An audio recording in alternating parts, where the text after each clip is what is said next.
Hello guys, I am back with another video, and today I will be discussing um, valvular maneuvers because guys, let me tell you, whenever I am studying valves and those maneuvers that increase or decrease the movements, it is so confusing. It is really confusing. I personally have difficulty.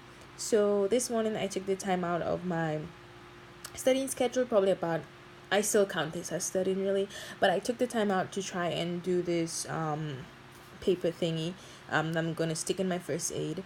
And if you have 2017 first aid, I used page 278 to help me with this. So here we go. So here you notice we have a heart. This is the my sketching of a heart. We have the right ventricle and the left ventricle right here. So the first one we're going to talk about is how does inspiration affect heart murmurs. And I think inspiration, this one is quite simple.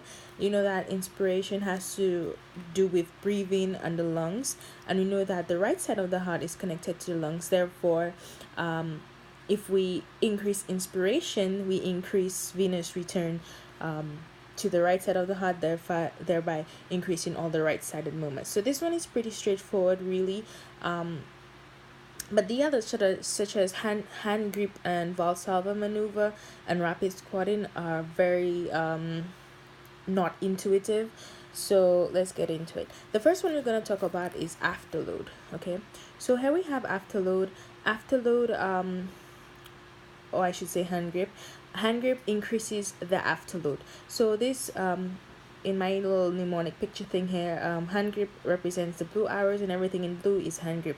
So in hand grip, it increases the afterload. So imagine that you had this force that is pushing back, pushing force, pushing the blood back into the aorta, and pushing it back into the left ventricle, then into the left atria. So this is what hand grip basically is doing, and by increasing the afterload. So if we have an increase in a pushing force that is pushing blood back into the left ventricle and then into the left atrium, we're gonna have an increase in aortic regurgitation right here. So we're basically pushing blood in this direction. In direction it's not supposed to go.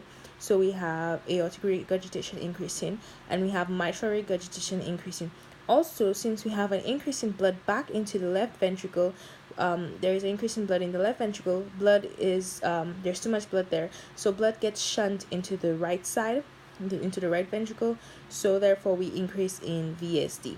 Also, so there's three things that are increased in hand grip are aortic regurgitation, mitral regurgitation, and VSD, which I have it right there.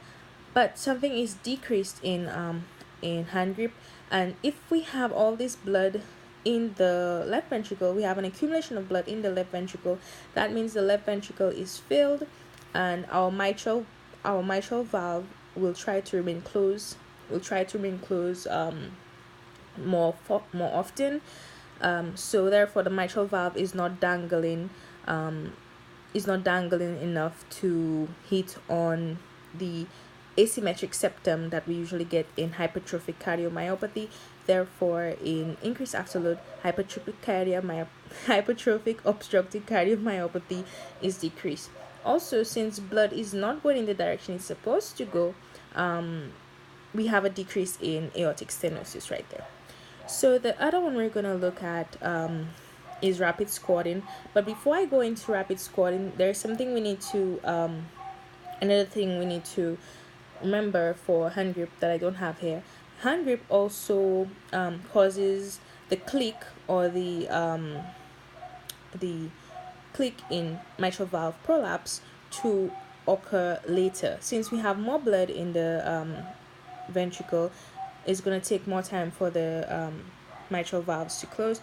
Therefore, the click that happens in mitral valve prolapse is going to be later rather than sooner. Okay, so we're going to talk about rapid squatting now. Rapid squatting is when I'm not sure if I explained hand grip, but hand grip is when you hold your two hands like this. Okay, when you hold your two, I can't show it in my camera because I'm using this weird kickstand. rapid squatting is when you squat as if you're going to take or pass out stool or you're going to defecate. So rapid squatting, since your knees are bent and you're tense, your blood vessels are basically squeezed, so this increases afterload. Whereas in rapid squatting, you also, since those blood vessels are squeezed, the blood that was in those blood vessels will be pushed higher up, so therefore we increase preload as well. So in rapid squatting, we have increased afterload and increased preload. So if we have blood coming into the ventricles. Remember, the pink one is rapid squatting. We have blood coming into the ventricles, but we also have a force pushing the blood out of the ventricles, so therefore there is no net flow of blood per se. So there's no net flow of blood, but preload is still a little bit greater than the afterload, so there is a little bit of trickling of blood out of the aorta. So therefore in rapid squatting, just like in afterload, since blood is being pushed in the opposite direction it's supposed to go, we have mitral regurgitation and VSD. Whereas in since there is some sort of preload and blood is going in the proper direction it's supposed to go, we have an increase in ASD. It's similar to hand grip, but instead of aortic stenosis we have aortic regurgitation. Another thing we need to remember in rapid squatting is that since the blood, there is no really net flow out, although there is a little bit of preload getting out and blood is still getting out of the aorta, blood is still filled in the ventricles and the ventricles are still filled. So just like I discussed in hand grip, the mitral valves try to stay closed, therefore there is no reason for them to be dangling or hitting the asymmetric septum that would normally happen in hypertrophic obstructive cardiomyopathy. So therefore there is a decreased murmur in hypertrophic obstructive cardiomyopathy. And just like we discussed mitral valve prolapse in hand grip, we're going to discuss mitral valve prolapse in rapid squatting. Now in rapid squatting, there is more blood in the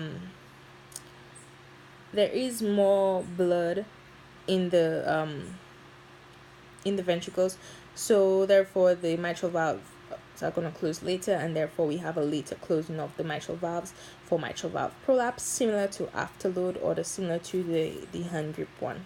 Okay, the last one we're going to discuss is the Valsalva maneuver. Now Valsalva maneuver is when we bearing down, or you hold your breath.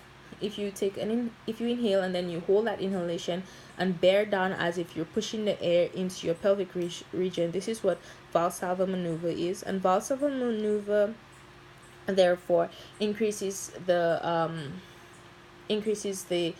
pressures in the thoracic cage and also in the abdominal cavity. So therefore it decreases preload, so blood is basically being pushed in the opposite direction of what it's supposed to go in. So in Valsalva maneuver, since there's a decreased preload, we have little coming in and little going out. So we decrease, all movements are decreased, whereas in HOCM, HOCM is increased, or hypertrophic obstructive cardiomyopathy is increased, because now we have a little bit of blood in the ventricles, and therefore the mitral valves feel that they can do whatever they want. Basically they can dangle and hit the asymmetric hypertrophic septum that happens in HOCM, and therefore causing that movement to increase.